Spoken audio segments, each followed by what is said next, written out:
Now we finally get to move to our next tier. This is the waiting for next year tier. Last tier was number one pick contention. I don't know if I said that or not, but this tier is waiting for next year. These are teams that not going to get the number one pick. A lot of these teams I'm talking about have stuff to work off of and have a future, but they're definitely waiting for next year to kick in, and that starts with the Bears. Coaching staff's really important. It really is. It's one of the most important things that a football team can have is a solid, well-rounded, sound coaching staff, and the Bears did not have that going into this season. Whether that is Matt Eberflus, who I mentioned, or someone else on this coaching staff that I thought was an even bigger flop than Matt Eberflus was Shane Waldron. Just not a good offensive coordinator. I don't know if he found a job somewhere else or not. I'd be surprised if he's an offensive coordinator for an NFL team this next year. I think if he's staying in the NFL, he's probably moving down to a quarterback's coach sort of position or going to college or something like that. That was a big flop for them. And then Matt Eberflus, like I mentioned earlier, he did have some good things going. The defense was rocking a good bit with him while he was there, and I do think Matt Eberflus can be one of the 32 best head coaches in the league and could get a job coaching somewhere again. I don't think he should be a head coach. Like I said, I think being a defensive coordinator for a team like the Giants would be nice, but the coaching staff this year for the Bears has just been a flop. And then the other thing is the O-line was much worse than people expected. I think it would actually be kind of I'd be remiss to talk about the Bears without starting this off with Caleb Williams and the expectations they had. Like I said, I was going to talk about expectations I had for each team going into the season. My parents just got home, and they had ice cream on the beach. Anyways, as I was talking with the Bears about the Bears, the main thing with the Bears was Caleb Williams going into this season and how big of a deal it was that he was going into the absolute best situation a rookie quarterback or number one overall pick has ever gone into. And that was due to the fact that there was Keenan Allen, DJ Moore, and Rome Odunze. People forgot the offensive line still wasn't very good. And then we looked at the coaching staff with Matt Eberflus, someone who's a defensive-minded head coach and wouldn't really be doing much with the quarterback at all.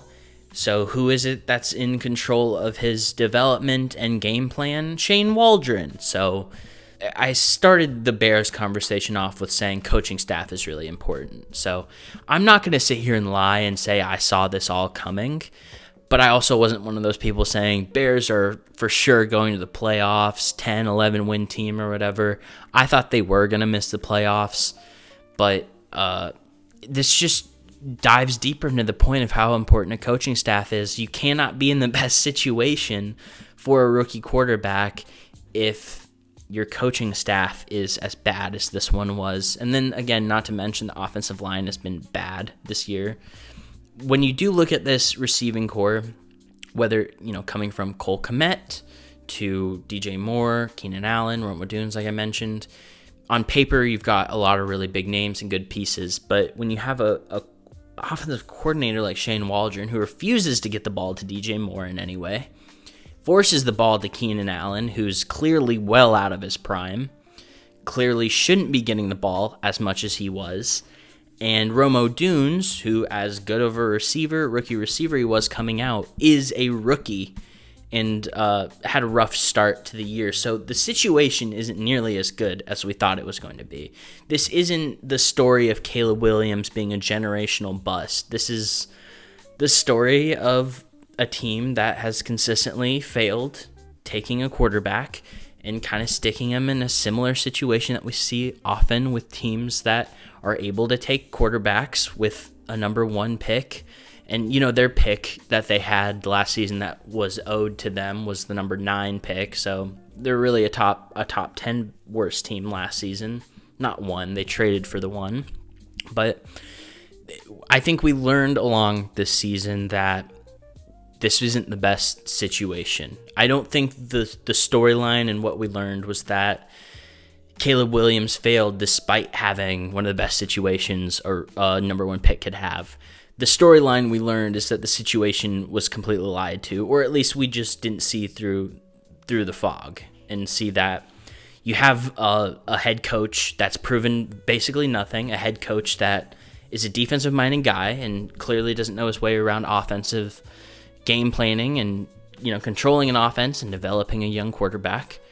And then you look at the guy that is in charge of that, Shane Waldron, just not good, not a good coordinator. And you look at a poor offensive line, so it really isn't the situation we thought it was going in. But I will say, Caleb Williams, he struggled. He hasn't looked exactly how we thought he would. But I'm not going to sit here and pretend like he's some generational bust or whatever. It's going to take a few more years for me to get on board with that and agree with that. Moving on to some other things, though. Up until the point when Eberflus was fired, because the defense kind of, changed a good bit when he was. The defense has had a lot of good moments this year. And this team as a whole was a lot closer to having a better record than what it is showing currently. And one of the reasons for that is I'll go back to kind of blaming Eberflus a bit. Winning close games typically comes down to good coaching. And a few of the losses that the Bears had this season were due to bad coaching and bad game management. The no timeout is a good example of that. And then you look at their loss to the Commanders. Well, what do? You put yourself in a solid position to win that game, and then a Hail Mary that happens once every 5 years gets converted for a touchdown. So that's a tough one to focus on. And they've had a few other close losses this year. But moving on to what the Bears need to do this offseason to improve, I'd say their absolute number one need and what they need to do is pay Ben Johnson literally whatever amount of money he wants and make him the head coach of the team.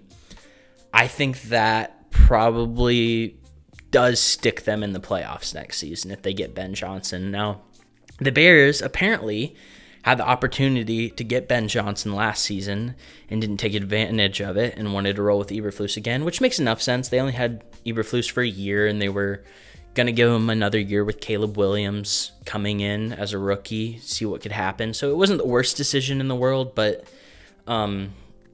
it might be too late to get Ben Johnson.